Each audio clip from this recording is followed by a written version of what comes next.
Всем привет! Маленькая прогулочка по городу Буэнос-Айрес. Я тут по делам ходил, сейчас расскажу. Заодно, думаю, иду назад, что-нибудь покажу. Но не мог придумать темы. А тут раз, библиотека, смотрите. Я уже и забыл, что они существуют, библиотеки. Библиотека Популяр. Написано это самое. Ну, в общем, библиотека районная. И там даже книжки есть и все остальное. У нас когда-то не ходил в такую библиотеку, брал книги читать. Я думал, сейчас уже все в интернете, я кто послушали, видео посмотрели, и уже нету библиотек. А тут смотрите, натуральная живая библиотека. О, гляньте.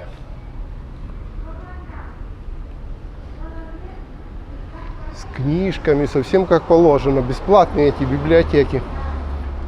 О, работники работают.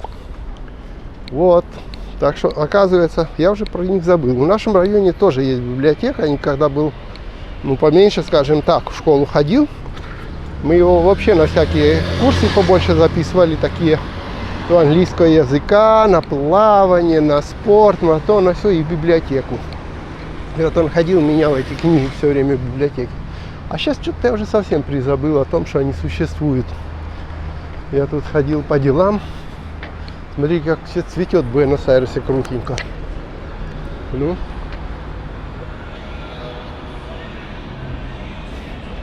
Сейчас же весна у нас, да? Кто там не знает еще, мало ли, не все же конкретно подписчики знают, что в Буэнос-Айресе весна. Есть некоторые люди, которые первый раз посмотрят, скажут, что он рассказывает весна.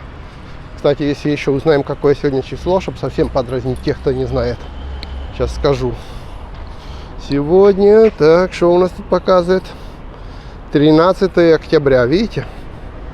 13 октября. Все цветет и пахнет. После дождика вообще очень круто прошло. Правда, подвела меня этот самый прогноз погоды, подвел по полной. Прямо вот подвел. Знаете, как бывает. Как говорят, всегда на погоду. Да, про погоду. Потому что я собирался на этой неделе. Во вторник у нас были длинные выходные, то есть была пятница, суббота, воскресенье, понедельник, длинные выходные. Многие ломанулись за город. Говорят, туризм за город в эти выходные был лучший, чем за последние 10 лет. Но это правда так говорят. А может и так. Народ устал от этих всех ограничений, соответственно, ломанулся. Кто ездил, рассказывает, что нигде проехали по 3000 километров некоторые за эти выходные.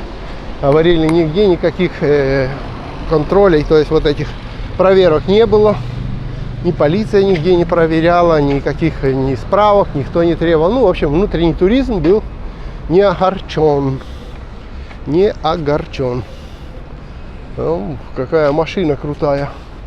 Чувак ковыряется, а еще и сверху лестницы еще не заводится, и куча красок в середине. Видно эти, которые ездят, красят что-то по домам. Там уже машина вообще убилась.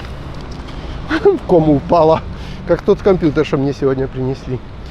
Значит, все понаслаждались. А я ж прикинул, думаю, все же уедут. А я-то что попрусь так сраня. Думаю, не, я ж хитрый, я дождусь, когда пройдут эти длинные выходные, и тогда я упрусь, когда уже никого нигде не будет. Созвонился с одним мужиком, у которого я один раз останавливался на море. И собрался ехать, так сказать, на вторник утром рано ехать. И вторник, среду, четверг, пятницу, субботу вернуться на море, на рыбалку. Там камбала ловится на океане. И пес-элефанты, как он называется, рыба-слон. В общем, на них я собрался. Прицепил багажник на машину наверх. Решил брать каяк вместе с парусом, со всеми вещами, которые в нем существуют. В общем, потому что там есть и океан, и заход в озеро, и озеро. И туда заходит камбала и пехерей. Ну, в общем, рыба заходит в озеро, с озера одним словом там стоит. И я же решил, что как я пропущу такое дело. Собрался. Знаете, сколько я собирался? Я день собирал вещи. То есть, если ты берешь и каяк, значит, у меня уже в голове разные рыбалки в плане того, что буду ж ловить. И на каяке надо удочки для каяка, надо всю одежду для каяка. А вдруг была мысль, там созвонюсь с своими друзьями мордоплатовскими, они с каяками приедут, да мы в океан выйдем вместе. надо, значит, для океана брать. Потом там же в самом озере, потом с берега, потом с того, потом всего. В общем, как начал складывать все это дело, а потом, когда достаешь, смотришь, оказывается, на морских удочках, на катушках пообрывались эти самые шок-лидеры, то есть концы такие утолщенные. Давай, их клеить надо, давай их клеить, я это сутки пока засохнет. Одним словом, все воскресенье я провозился, собирая машину и свои вещи. Понаставлял, кое-что уже повыносил, кое-что еще в этом. Раз в понедельник уже полдня потратил, чтобы снова дособирать все, что не хватает. Пишет чувак оттуда, говорит, слушай, такая погода, говорит, говно. Передают, типа дождь, грозы, холод, ветер, говорит, не понаслаждаешься ты здесь. Ну что, посмотрел, прогноз погоды точно, на Буэнос-Айрес такую ерунду передают, и там такую же ерунду передают на все эти дни. То есть вчера, позавчера, то есть вчера, сегодня и завтра. И только в пятницу какой-то там просвет. Так, мешки песком разгружают, надо обойти. Привез на стройку, видите, материалы на поддонах и тут же краном своим разгружает. Сейчас, если нас эти не переедут, мы обойдем. Одним словом, посмотрел на прогноз погоды, точно, ерунда, кошмар. Давай я всю понедельник разбирать вещи обратно. Что вы думаете? Вторник дождя нет. Сегодня среда, дождя нет. Вот такая погода, только парит. Не знаю, завтра вообще грозы передавали. Похоже, тоже ничего не будет. Одним словом,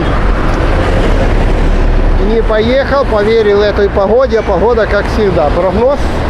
Это такое дело, которое последнее, что надо. Самому надо научиться как-то на тучи смотреть и знать, точно или нет.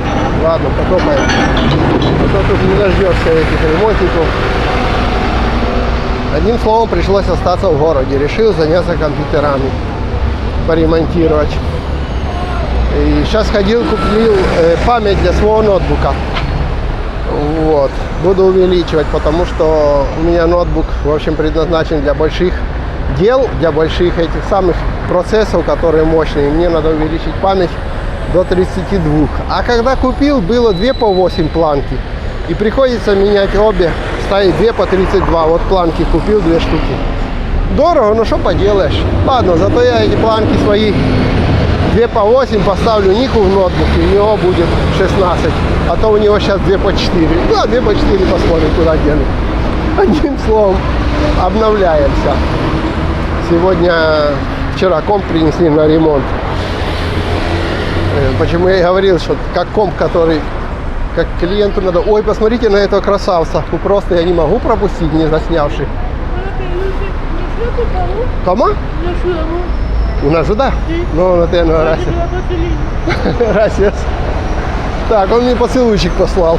Попросил помощи. Но я не знаю, зачем ему помощь. Он может себе поцелуйчики за это самое зарабатывает чувак. Ну, это просто, конечно, круто.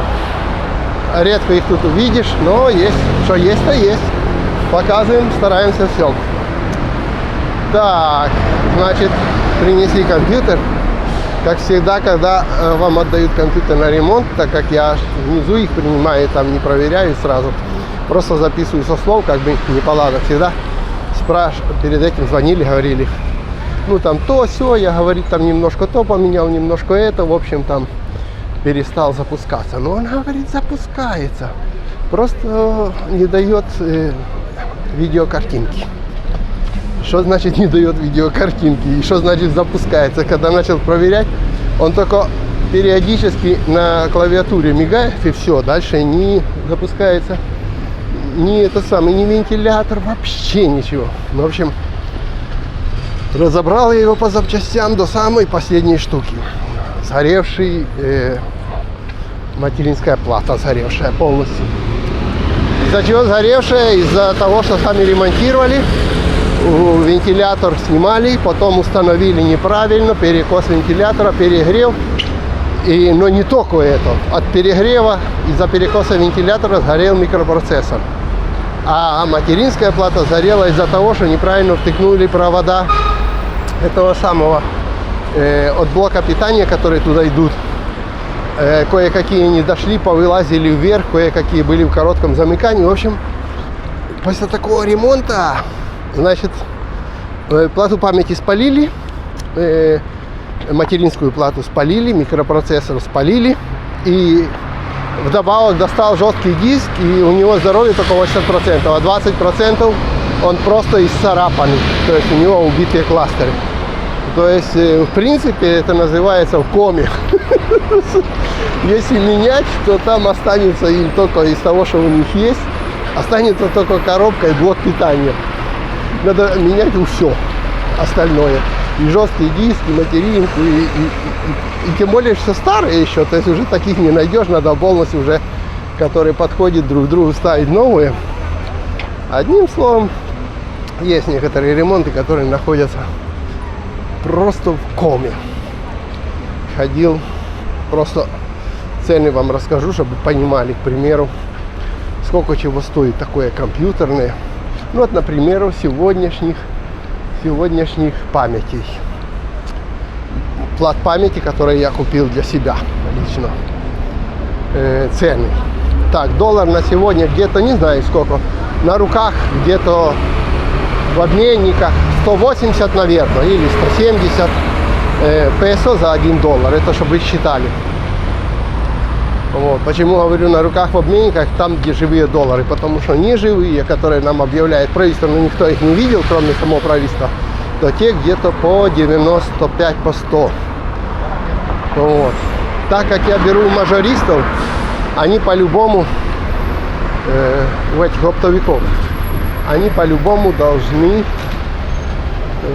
этот самый продавать по доллару, который официальный. Соответственно, у них можешь платить в песах, можешь платить в долларах. Но доллар у них ценится 105 сегодня.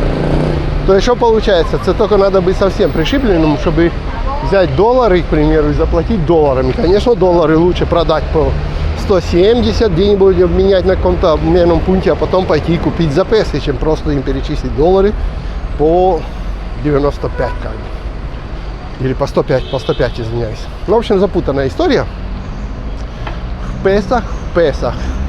На сегодняшний день одна такая планка памяти у оптовиков стоит 9,5 тысяч песо одна.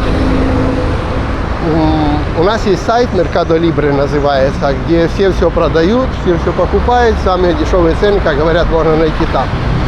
Но они же не поставщики, а тоже там перекупщики уже берут. Я смотрел такие планки памяти, самые дешевые, что нашел в интернете, у нас, которые тебе доставят, это были они по 13 тысяч. То есть практически, так я заплатил, к примеру, 18, по-моему, или 19 тысяч за две планки, а если бы я покупал самые дешевые, но по Mercado Libre через интернет, мне бы они обошлись 26. Вот вам и экономия. Да, сходить к оптовикам, взять, купить, чем купить даже так себе с доставкой. Все-таки как-никак, это там получается целых 8 тысяч в среднем экономии на этом деле. В общем, цены такие. Кстати, там меня про инструменты, дачники спрашивали. Ну, это обычные такие, как вам сказать, это есть специализированные магазины для инструментов. Это просто у нас называется ферретерия, то есть все подряд. Ну, это ферретерия Дель Баррио, то есть это как зайти купить гвозди, молоток, еще чего-нибудь не хватает, такая штучка, таких очень много. Он такие здоровенькие, видите, вот, к примеру. Это, кстати, вот эту держат китайцы, молодцы. Китайцы держат большие, у них, видно, денежки хватает. И они держат большие всякие ферретерии, то, все там, магазинчики, такие побольше. А если вы посмотрите на аргентинскую ферретерию, то она будет в разы меньше. Это тоже как бы аргентинская, но я имею в виду, если просто аргентинец держит. Так, машины. Оказывается, я узнал про свою машину такую вещь. Что в моей машине не существует крючков, чтобы зацепить или кого-то потянуть, или чтобы меня кто зацепил и вытянул с грязюки. Я даже сначала себе не поверил. И шел как-то в прошлый раз, зашел специально в салон где я купил машину, там есть обслуживание, там механика, техники. И спросил, говорю, где на этой модели крючок, чтобы тебя вытянули из грязи. Механики сами сначала не знали, сказали, ну, вот там спереди. Я говорю, а покажите пальцем. Нагнулись, нет. Говорит, блин, удивительно. Говорит, а, тогда он сзади. А я говорю, покажите пальцем. Нагнулись и сзади не нашли. Потом начали говорить, ну да, в этой модели, наверное, нет. Первый раз вижу машину, которой нет. А я говорю, а если я застряну в поле, за что меня будут выдергивать? Ну, говорит, там это... В общем, за ступицу колеса, за то, за все прицепи. Я говорю, спасибо за совет. Вы бы еще сказали, за переднее стекло или за дверки, чтобы я привязал. Так что, ребятки, вот так. Пока у нас контроли, конечно, в эту сторону все уменьшаются, я имею в виду ограничения модной болезни. Надо уже теперь смотреть, что говорить. Сейчас, оказывается, уже про модную болезнь говорить на ютубе как бы можете и забанить. Потому что что-то не так скажешь, уже они считают, что-то не так. Про всякие потепления, которые существуют, если бы говорить, что их нет, то же самое могут сделать. Я тут снял на другом канале компьютерное видео про антивирус. У меня было проблем с этим видео.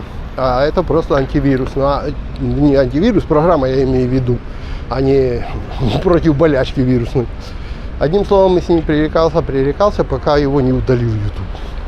Так что зарекся, я теперь вообще не буду про эти темы снимать видео.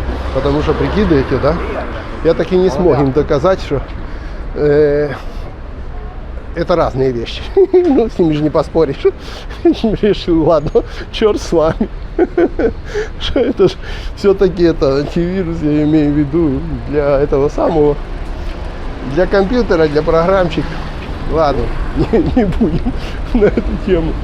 Так, кто там понравилось в прошлый раз Бельграну, я проехал, показал. А теперь я еще и пройдусь. Бо некоторые сказали, что скоро сюда поприезжают. Ну да, вроде бы сказали, пока не было изменений. Как говорили раньше, что с 1 ноября будет открыто для туристов. Так пока вроде изменений никаких не было. Будем ждать. И больше всего, что и не будет никаких изменений. Я имею в виду, что он не закроет и не перенесут, что будет открыто для туристов с 1 ноября. Потому что им не выгодно. 14 ноября выборы. А это еще кого-то разозлить перед выборами, кому выгодно. Правильно? Так что все, туристы, можете собираться. Берите побольше в охапку мешок с деньгами и вперед. Вот. В нашу красивую Аргентину. Смотрите. Розочки. Ладно, я почти пришел. Пока дальше рассказывать особо нечего. А поглазеть, я думаю, вы уже успели по дороге, что я тут наснимал. Вот как тут город. Новости немножко рассказал. Все остальное нормально. Сегодня чуток тучно. И вот этот умидат, как же, влажность. Повышенная влажность. То есть, в принципе, через тучи солнце припекает, и влажность такая есть. Ощущается. Лучше всего идти в шортах и, наверное, даже в майке. Я зря этот на себя свитерок напюлим. Потому что если стоять, то вроде нужен. Но если идти, так вроде он даже мешает. Вот так. Всем пока.